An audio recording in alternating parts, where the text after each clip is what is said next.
Hi everyone, Mike Handcock here, the chairman of the Circle of Excellence group of companies, and our update today is about hardcore prospecting.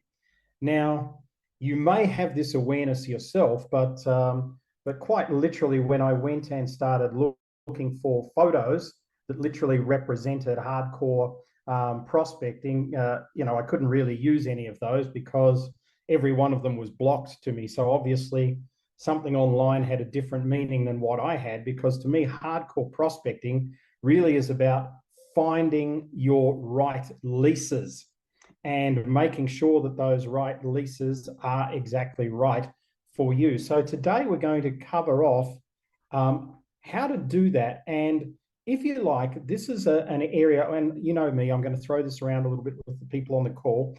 This is an area whereby I want to focus on not only the Lisa, who's that lady that you're seeing on your screen at the moment, which for those of you that are listening and not watching, is your ideal client, because your ideal client is not a job. Your ideal client is not a company. Your ideal client is a human being. So whether Lisa is a CEO of a multinational, whether Lisa is an employee, whether Lisa is a mum with 2 kids, that depends on what you do. But hardcore prospecting is about proactively going out and finding these leases. So what is it? What it's not is it's not social media marketing. It's not putting some posts up and hoping that somebody's going to respond to them. It's not turning up blindly to networking functions and hoping that somebody's going to refer people to you. It seriously is about you literally firing the message that is a missile. Yes, Andrea, thank goodness. It's you firing the missile that's going to absolutely hit the target, and the target is your Lisa, whoever that may be. So this is what hardcore prospecting is about.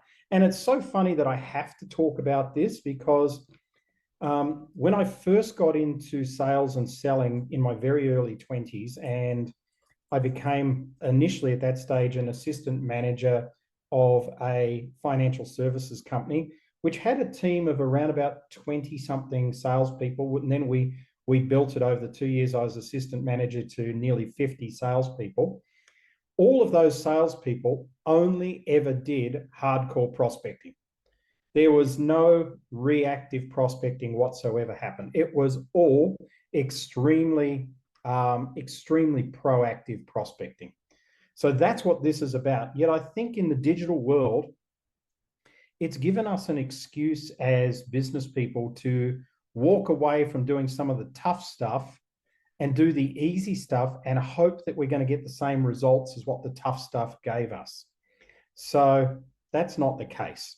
And there's very few people that can get the results literally just doing a few posts here and there and hoping for the best. So I want to take you in a different direction on this. I want to take you in a direction of really understanding what this is about and what hardcore prospecting is about, because it is literally about targeted, laser-pointed aiming of you and your sales message at a particular person. In this case, we call them Lisa. So what does that mean? It means it's proactive. So step one, we need to understand the psychographic and demographic of who Lisa is. In this case, Lisa is this man here. So firstly, demographics are easy. So I'm not really going to go and cover those because this is just like teaching babies how to suck dummies. Demographics are how old are they? What industry are they in? What job title do they have? How many children do they have? What are their interests? What's their disposable income? All of those sort of things make up demographics. Psychographics is where the important stuff happens. And it's so often forgotten, particularly when I see people and they're at masterminds. They always tell me my perfect prospect is, and then they tell me a demographic. Oh, they're a CEO. The company's doing $3 million a year. And they're telling me that's their perfect prospect. But no, they have no idea who that person is or why, what even their motivations are to buy. So firstly, you need to understand what your Lisa's major motivations are. Why would they be motivated at all? So for instance, what are corporate CEOs worried about today? They're worried about recruiting, training, development, retention, getting people to work at work, productivity, the same old things they were worried about 40 years ago, to be quite honest with you. But on the other hand, by the 40 years have changed because they're having to become more flexible. When I was in my first jobs, nobody ever talked about, oh, sorry, boss, I've got to leave the office. I've got to pick my kids up from school. That didn't happen in the 80s, I can promise you. Nobody said, oh, I think I'll work from home today. That didn't happen in the 80s. So corporate CEOs these days and entrepreneurs who've got staff, we have to become more flexible. So what's our major motivation as a CEO, as the Lisa that you are looking for? Feel free to go to the chat and tell me what you think the major motivation of your client, your potential client, the Lisa that you're seeking is. For those of you that just joined the call, today we're talking about really hardcore prospecting. This is proactive prospecting. And I am suffering from a bit of a sore throat today, so you'll see me drinking water and taking a few breaks and not being my normal, just talking a lot self. I even have my little lolly here next to me that I may have to suck at some stage while we're going backwards and forwards and listening to some of you speak. So my second question is, what keeps them up at 3 a.m.? So your perfect person, the person that you're after, what's waking them up in the middle of the night? Again, I would love you to go to the chat. I see nobody in the chat giving me any feedback. Oh, here it comes on what the major motivation of your Lisa is and what is keeping them up at 3 o'clock in the morning. And thirdly, if you want to answer this question, what excites them? So what's exciting these people? So Andrea, thank you for your feedback. You're saying your perfect Lisa is currently losing market share and wondering what the hell they should be doing. Absolutely, 100%. I think this is a great thing for many of the people on this call. Even though you're in different businesses, essentially we're all trying to do the same things. We're all trying to help people get greater market share, greater profitability, and that sort of thing. So that's a good realization. But Andrea, I'm going to ask you to go deeper on it. So whilst you're thinking about that, let's move on. Heather says team performance, engagement, and the bottom line. So Heather, again, they're worried about their performance and engagement and what that means to the bottom line. Let's see if we can get deeper on that. Karen says money and health. Okay, so you're working in the individual market more so, Karen. So they're working on health. That's great. Heather is again creating high performance teams that are connected and innovative. So that's what their focus is. Do they even understand what that means, Heather? That's what I'd be inquisitive about. Like they tell you, I sat in so many meetings where CEOs have said, I want to build a high performance team. And we're like, what does that mean? No, it means a team that performs well. You tell me how that looks. No, they must meet their targets. Is there anything else? No, that's pretty much it. That's not a high performance team. That's a team that meets targets. So keep that in mind. Hi, Philippe. Welcome to the call. My prospects get excited by the creation of a new product and a new venture. That's very exciting. So you are assisting them to bring their dreams to life.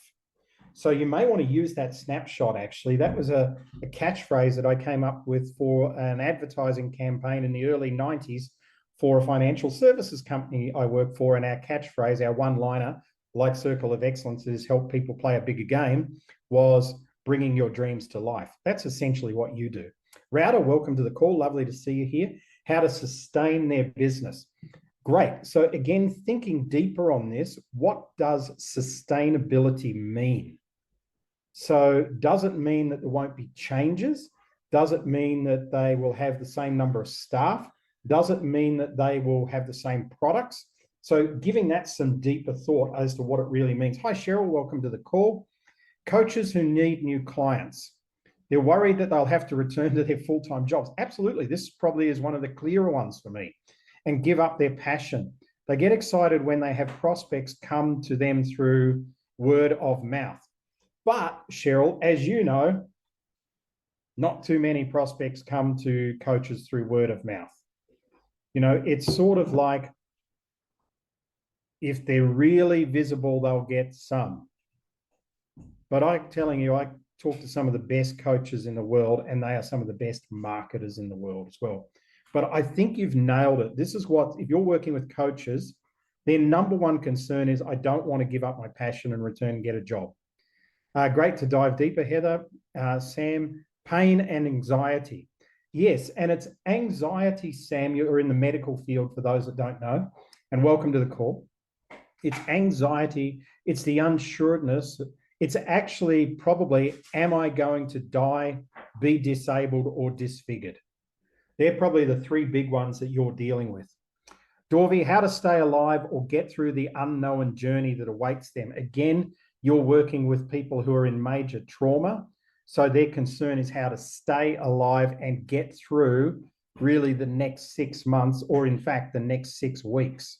So I think you've got to make these things really personal. If you can make these things as personal as possible, then you can really target this. And I know with Dorvey, I know Landy's been working very solidly backwards and forwards with you on this messaging. And I think you have a very, very clear Lisa developing that you're working with. So that's great. Bert, hi, welcome to the call. Major motivations, ensuring compliance. No. The major motivation is what happens if they are not compliant. That's the major motivation. And often this is where the left brain and the right brain play backwards and forwards with us. So we know practically that if we're in business, we must comply with this, this, and this. But that's not what really worries us. What really worries us is when we don't comply, what's going to happen to us. We don't want to go to jail. We don't want to get massive fines. We don't want our reputation damaged. Often with compliance, it's reputation driven.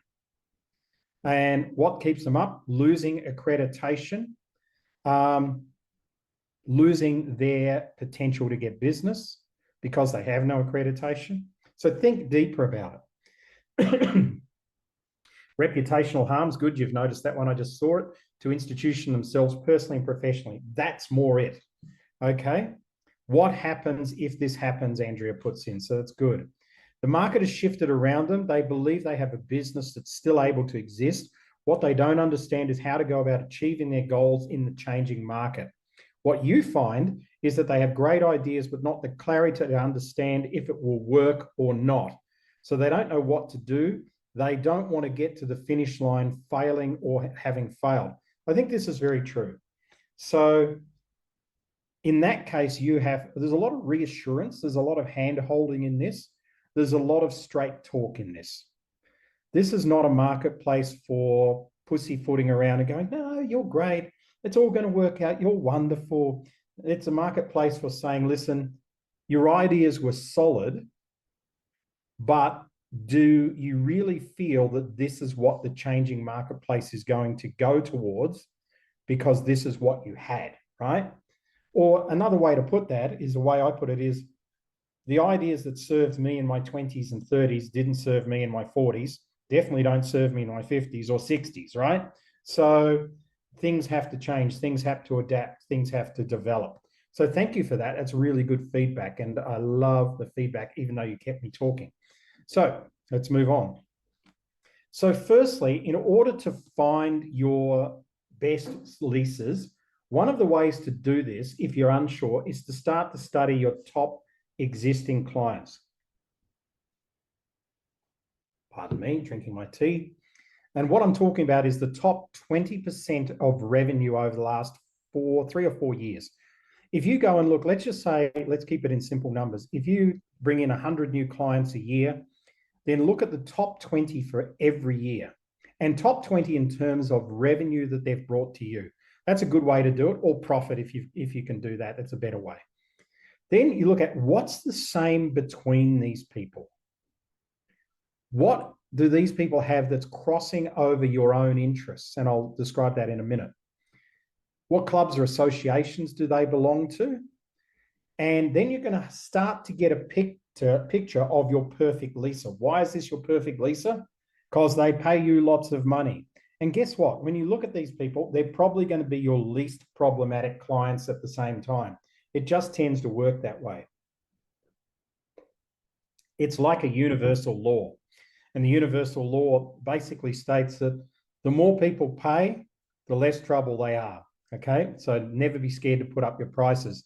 You may get more clients or less clients, but you'll have less troubles, and it'll be easier to serve those clients.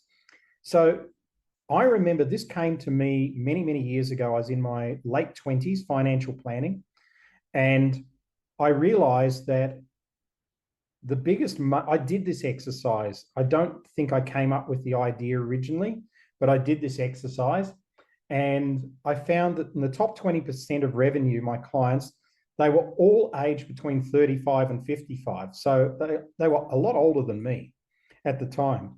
They all owned businesses, which is unusual because a lot of financial planners is focused on CEOs, but they all owned their own business. So they were all entrepreneurs. All of their businesses were in service type industry. So I had no manufacturers, no retailers. All of these people, they had a turnover between 500,000 and at the time 2 million. So I guess that'd be close to about maybe 8 or 9 million today. All of them were married with kids. I was single. Then all of them were sports crazy. That was a big crossover with me. I was involved in a lot of sport at the time. I was on committees of the cricket club, the football club, etc. I played golf. I went to the gym every day. I swam at the pool. I did boxing with my buddies before work and all that sort of stuff. So I had a lot of sporting interests, and so did my clients. So I'd go there, we'd have coffee, we'd talk, and we'd be talking about the footy on the weekend or what's happening at Wimbledon or something like that, and what's happening in their kids' sports and all that sort of stuff. And they just bought off me. Very, very simple. So when you start to look at this, you start to realize that your marketplace is not like this. It's not that broad.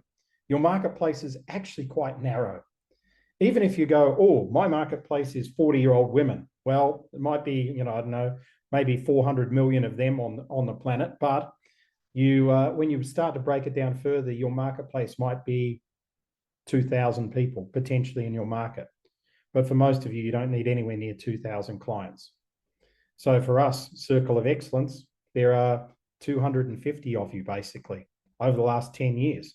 So you don't need a lot of clients to live a very good lifestyle if you're in a services industry. If you're in a high-tech box turnover retail industry, or if you're trying to sell ebooks online, that's a different story. But do this study. This study is very freeing. Just go back and look over your last few years. You can't do this if you're new in the business, of course, and look at this and do this study. Okay, so let's have a look at the types of proactive prospecting activities that you can do. Referrals. And I'm talking proactive.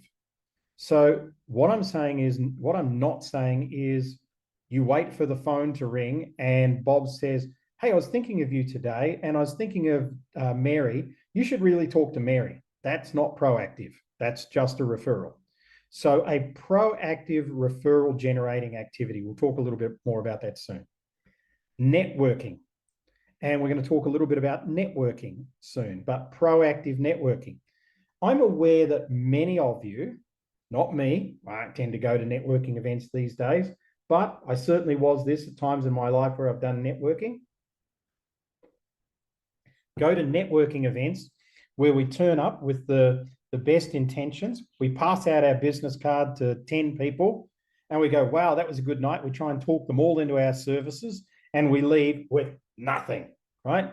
We may as well have stayed at home and watched Neighbours, Binnalanders, Shortland Street, Coronation Street, or whatever else is your soap of choice, depending on where you live around the world.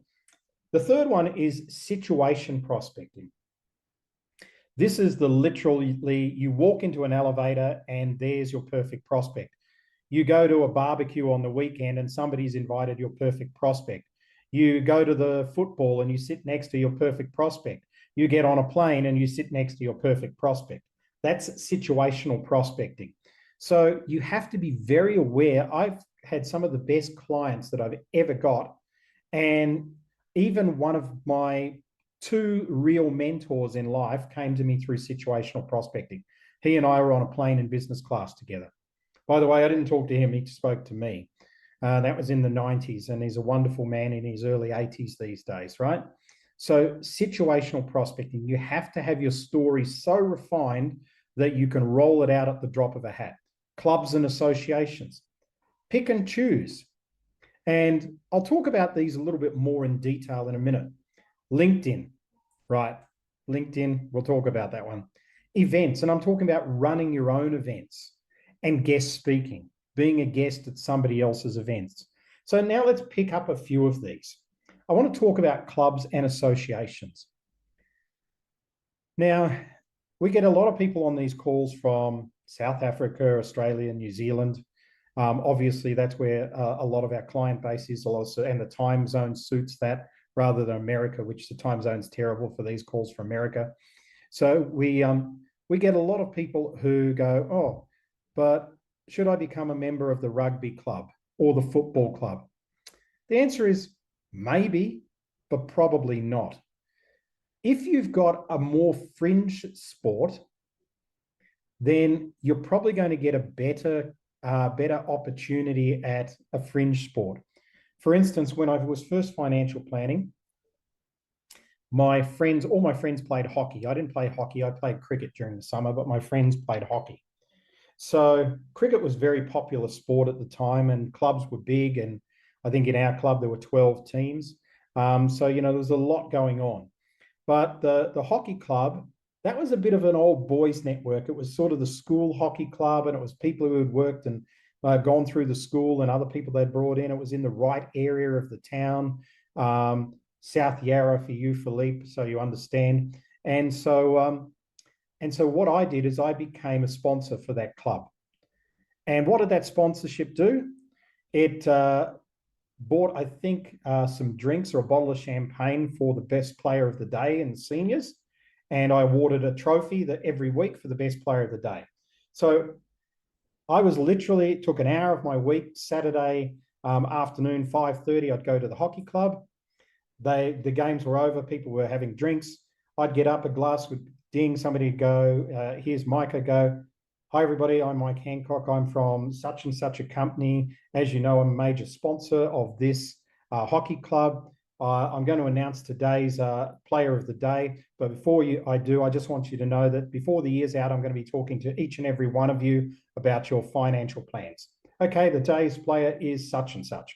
And then I'd give the trophy and give the bottle of wine. There'd be claps, I'd stay, have a drink, then I'd leave because I wasn't that interested in the hockey. And then I'd just ring people off the hockey list and go, hey, George, Mike here. As you know, every time I speak, I say I'm going to move around the club and talk to everybody about financial planning. It's your turn this week. When can we meet? And that's what I did. And it made me a lot of money. And it literally cost me next to nothing. So clubs and associations can be really, really good for that sort of thing. Sean, hello, welcome to the call. When prospecting, at what point do you add the prospect into your CRM? Very good question. Once they move from what I call a suspect to a prospect. And a suspect means that you suspect that they may be right for you. And a prospect means that they are right for you and you've had an initial conversation. Even if at that stage it's, get back to me in a few months or something like that. If they haven't hung the phone up in your ear or told you to nick off, then they probably should go into your CRM. But just putting hundreds of people into your CRM doesn't seem to make any difference. That's a list. So if you look at a database that you've got on MailChimp or Confusionsoft or something like that, then I call that suspects. That's a list of suspects. Of course, there are prospects mingled in with them. Okay, let's move now to events. I think each and every one of you on this call can put together 2 or 3 events a year with some other people where you're going to have the opportunity to talk to anywhere between 30 and 50 people in a room, network the room, you own the event, you have the right, everybody's interested in you, it's your event to put on. So, if I'm Heather, for instance, and I want to talk about Flow Academy, then I might put that together with somebody in the health space, and I might put that together with somebody in the hardcore business space, and I might do an event. And we all invite our lists along. Even if it's only your own people turning up, those people are going to have a much better opinion of you by the time the event's finished. And you're going to tweak some things in them by talking to them one-on-one, and also by giving you a 10 or 15-minute presentation from stage. So I think that's a really good one. Andrea says, I have one in 2 weeks that I'm organising 120 attendees for a day. 100%, Andrea. It's going to do you really well. Now, what you do need off there is you need some sort of capture off there. You want to capture them. So, and the same goes for guest speaking. They're the same thing. So you've said done, great, that's excellent. Doing an event in July with Ian, so excited. That's great. You two working together, perfect, nice energy, great energy balance. Going to have the right people in the room, excellent. Landy and I did a talk, not this weekend, but the last weekend in Johannesburg, which we're in again today. There were 90 people in the room. It wasn't our audience. We didn't invite them. We were guest speakers. We were one of many guest speakers on the day. I think they had 5 guest speakers on the day. And, you know, we had a capture mechanism. The capture mechanism was simply a QR code. And I wanted to see who was in. I wanted to see if there were any of my leases in the audience. So I gave my QR code pitch, and people went to the QR code. I had 23 people out of the 90 odd in the room that went to the QR code. Only one of them in that was my leaser, but the other 22 I invited to a webinar that I'm doing tomorrow. No, the day after tomorrow. And I think I have 17 of them registered for that. So they're definitely, some of them are going to buy something. So one of them is my perfect leaser that I want, and the others will end up buying something. So that's how you can harvest these type of spaces. Plus, we have so much good rapport. We've been invited back to do more and more things with the organizer as well. So I'm interested now in asking you to go to the chat and write down here, which of these 7 things are you actively doing right now? Which of these 7 things are you actively doing right now in this month? And we're in the middle of the month. If you can just do that for a second, that will be great while I drink my tea. We have our first chatter come back. There's the second one. Let's see what everyone's saying. LinkedIn and networking events. That's good, Heather. Referrals, networking events, guest speaking, LinkedIn. Great. Referrals, networking, LinkedIn and club. Great, Philippe. I saw Bert there. Where's he disappeared? LinkedIn events, guest speaking. Great. Corbus events, networking, LinkedIn, guest speaking, and television. Don't forget television. That's a really proactive thing. Whilst it's reactive, for you to get gigs on television and radio is quite proactive. Sean, associations, networking, LinkedIn, great. Cheryl, networking clubs and associations. Referral networking clubs, networking associations, LinkedIn, event guest speaking, networking clubs, LinkedIn speaking, and yes, TV. So thank you so much for your feedback, team. That's been really great. I think if you're not doing 3 of these currently, actively, and they're in your plan every week, then you're probably going to be missing out on reaching some of your targets. So just keep that in mind, because I want you to succeed. Let's move on. So with that, I think you need some sort of activity plan, some targets, some actions. So they could be simple things like, here's an activity plan. This is just a made-up one. You could commit to attending 2 networking meetings per month. You could commit to asking at least one of your existing clients each week for referrals. If you work 45 weeks a year, that's 45 clients. Think how many referrals you're going to get. You're going to get on stage at least once a quarter at somebody else's event and tell your story. You're going to personally run 3 events a year, maybe one in March, one in June, and one in September.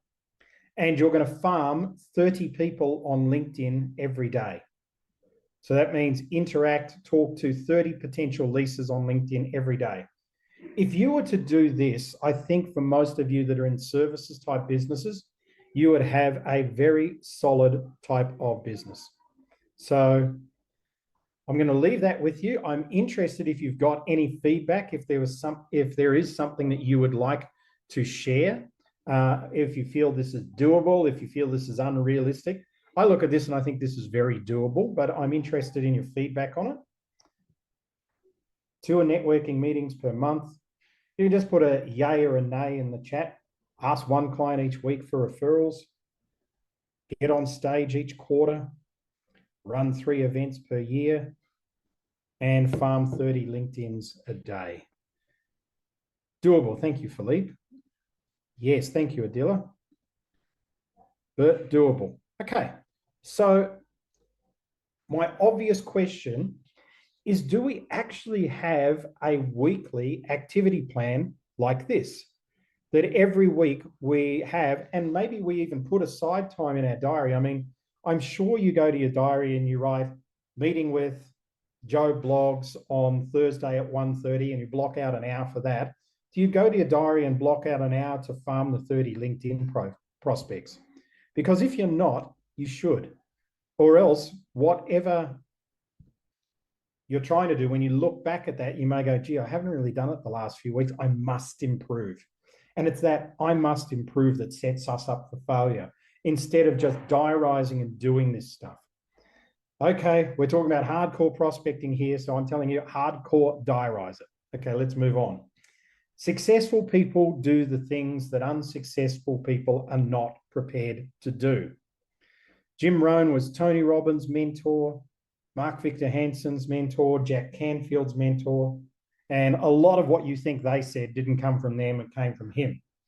So I love this statement. I learned this in the 90s. I didn't know it was from Jim Rohn at all myself at that stage. I thought it was from somebody else entirely, but it's something I say often. So if you are prepared to commit to an activity plan to do some of the things like we just had on the last slide, and you do that every week and you diarise it, your business is going to shift. It's going to shift. And by the way, I have to do this stuff myself, right? I know I've got Chris on the call. Chris has an activity plan as well. We have to have these activity plans. We know exactly what we have to do. So now I want you to automate referrals, because this is a task to automate referrals. It's not a luxury. And what I mean by that is, you know, this is not just, oh, I'm going to get a few referrals and that will be good, et cetera, et cetera. I think referrals make up about 30% of our business. And so what I'm talking about when I get to referrals, I'm talking about you actively canvassing your clients for referrals. So step 1, have your scripts ready. What do I mean by that? Well, firstly, you have to have something you're going to tell your client to get referrals. You just don't go to them and say, oh, can I have some referrals, please? I'm not going to tell you what this is. It's all in week 6 of the new Circle of Excellence program. You can go and look at it. Week 6, I mean module 6 of the Circle of Excellence program. Sorry, module 5, in fact. Module 5 of Circle of Excellence, you can get that there. But you're going to have then a script of, once they give you a name, how do you reach out to them? Then when you get them on the first call, what do you say to them? Then how do you give feedback to the person who gave you a referral? So you need those scripts. Then get them to recommend people without giving you advice. Advice is irrelevant at the start. So if I'm meeting with Chris to get some referrals, then I'm going to say, Chris, I want to give you the psychograph and the demographic of the exact person I'm looking for. And as I say this, I want you to just yell out names. I'm going to write the names down. I'm not going to judge, neither are you, whether they're the right people at this stage. So the person I'm after has to be, and I give them 3 things, no more than 3 things, because people's minds can't accept more than 3 things. Okay, so choose a demographic. They have to be an entrepreneur in their own business with X number of staff or in a service industry, and they're probably turning over around about this much, or they're doing that. There's one demographic. 2, psychographic. They have to be really wanting to make an impact in the world, and that has be as much a focus for them in their life and everything they do, as well as having a successful business. There's my psychographic. And number 3, they have to be open-minded to looking at new ways to do and build their business. And they have to be excited about things that they didn't know. There's another psychographic. Who do you know who is like that? And then they just start reading out names. Don't get them to go, oh, I don't know if such and such is right or not. Just move them. Yep, I'll write it down. We'll talk about that later. Once they've run out of names, then you can go back and go, tell me about Bill, tell me about Mary, tell me about Sue.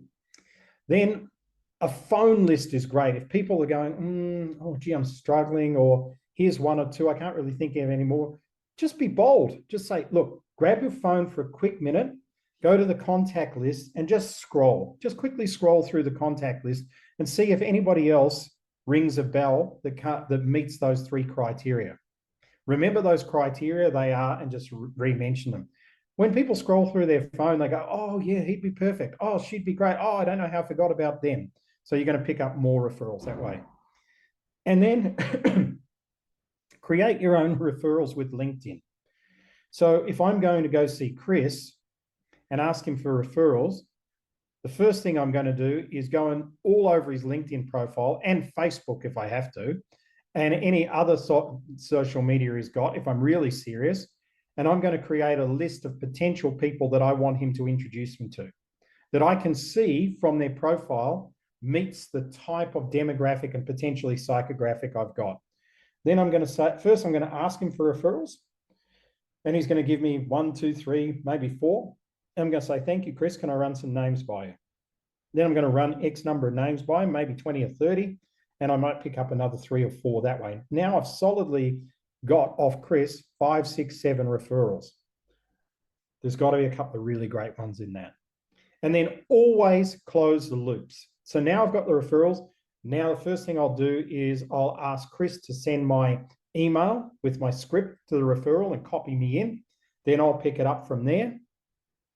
Then once I've talked to the referral, I'll always come back and say, this is where they're at. This is what's happening now. This is what's going next, or yes, they've become a client, etc., etc. Now, if you have to compensate people for giving referrals, that's up to you. If you want to, that's up to you. It could be a dinner, a bottle of wine. It could be something more substantial. It depends on what you're doing and what the product is. So I'm going to ask you a question. Who here feels that in the next month, they can set up a system to automate referrals that hasn't done this before? I'd love you to put that in the chat if you feel that this is something that you can do.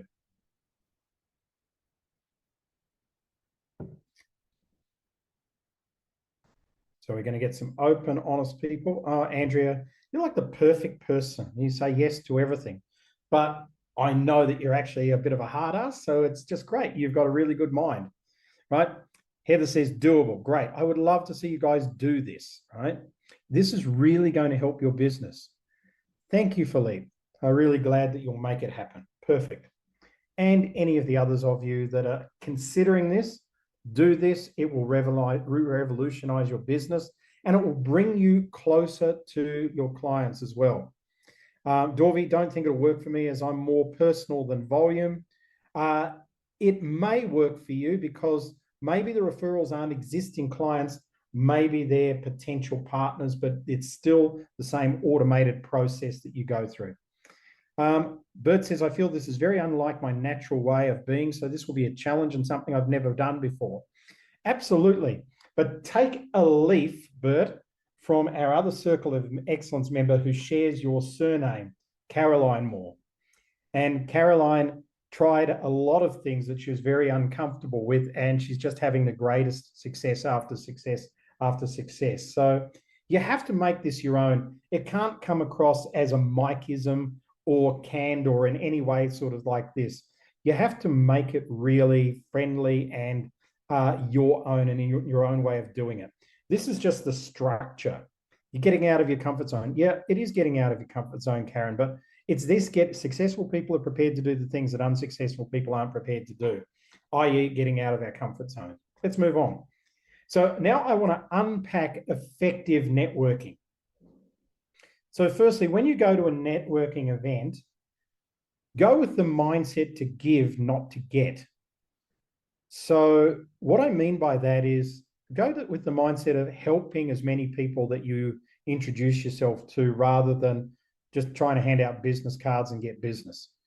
That changes the energy and also shifts the neediness and anxiety, because sometimes you go to a networking event and people are like pariahs. They latch onto you trying to sell their stuff.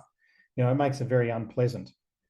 I just posted a simple task I wanted done on Upwork yesterday, and Lundy got a phone call from somebody in India pitching her on why he should do the task. I don't even know. He obviously found her number somewhere and rung.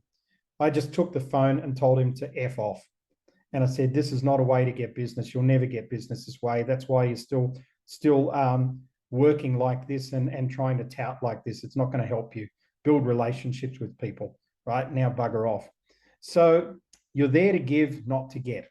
Use your intuition at a networking event, not line of sight. So what I mean by that is a lot of us walk into the room and go, oh, we've got to meet people. Okay, there's one. I'm looking at him. He's looking at me, right? So I'll go over there. Oh, hi, how are you? No, don't do that. Sit there, get your cocktail or whatever you do, stand in the corner, gauge the room, use your intuition, and decide who you want to actually meet. You'll get a lot better result. Make it a game. And so what I mean by making networking a game is when you go to somebody, I always like to say, hi, I'm Mike, what's your name? And they say, oh, I'm Mary. I say, hi, Mary. Tell me, why did you decide to come to this networking event? Oh, I come to these regularly, etc. I like to meet new people. That's great, Mary. What is it specifically that you were looking for? Oh, well, I'm doing this. And then you just listen to them. And then I like to bring out my LinkedIn for them and say, right, let me have a quick look here. I think there's somebody you should connect with. Oh, here's Heather Cresswell. She does that. I think she'd be a really good contact for you. Here's Philippe Gouchard. Do this. Here's Rauda Sakuos. Do that. So this way I'm giving constantly. Now, all I've said at this stage is, hi, I'm Mike. And then I give. And then if I don't like the energy, or if I don't like the way this is going, or don't feel after they've told me their story that there's any way I want to work with them, I just say, thanks very much. And I'm going to move on to somebody else now and enjoy your evening. Otherwise, if I do want them and I think they're great, I'm just going to say, well, let me tell you who I'm looking for. And then I give them a profile, which is exactly them. So I'm looking for a person who is, boom, this, doing that, looking for this, and maybe open-minded to that. Do you know anybody? And they go, that sounds a lot like me. I go, oh, really? Surprise, surprise. And otherwise, they'll give you, even if they say it's not them, I'll say, who do you know? And then we go through that. Then I can say, well, I'd like to keep a relationship. So you make it a game.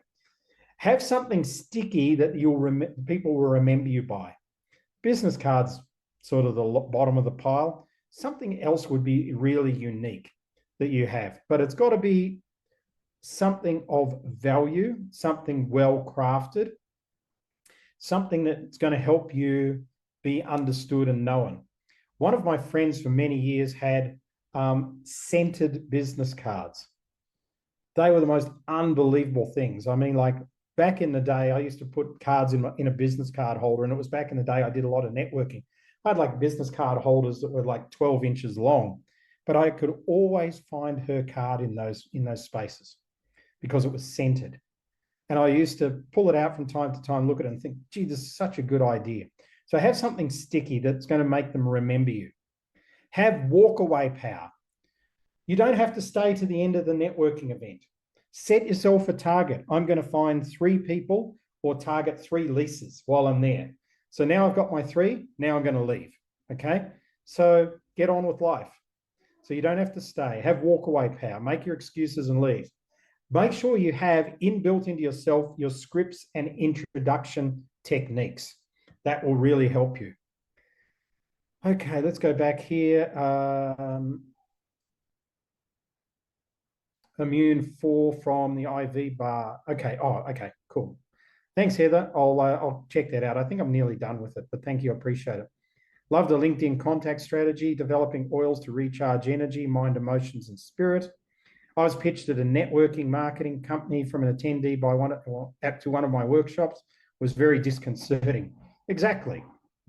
And, it's sort of like sometimes we get people at our masterminds who pitch other people at our masterminds on things like helping them increase the value of their businesses. And I'm like, really? You're going to do that here? It's just a weird experience. And so you've got to write those people off, because that's how sort of fundamentally based they are in the way in which they see the world. They're sort of like eating roadkill. Let's look at it like that, and then we'll all be happy and we can laugh and move on. So there's some effective networking techniques for you. So that's what I wanted to share with you today. I'm so glad I got through it with my voice. Does anybody have anything that they would like to give and input? Because what my method for today was to really excite you about doing some proactive bit of hardcore prospecting and marketing again, and not just relying on people coming to you, and not just relying on the social media to bring you clients and word of mouth. So I want to throw this open for anybody who's got any feedback they'd like to give in the last minute. And if not, I want to thank you all very much for being on the call today. And I wish you all the best. I don't see any hands up, so I think we've said what we're going to say. And thank you, everybody. I look forward to talking to you in another few weeks. And have a wonderful day wherever you are in the world. Singapore, London, I see, South Africa, New Zealand, Australia. That's what I can definitely tell from this one. Okay, catch you around. Bye. Thanks, Mike.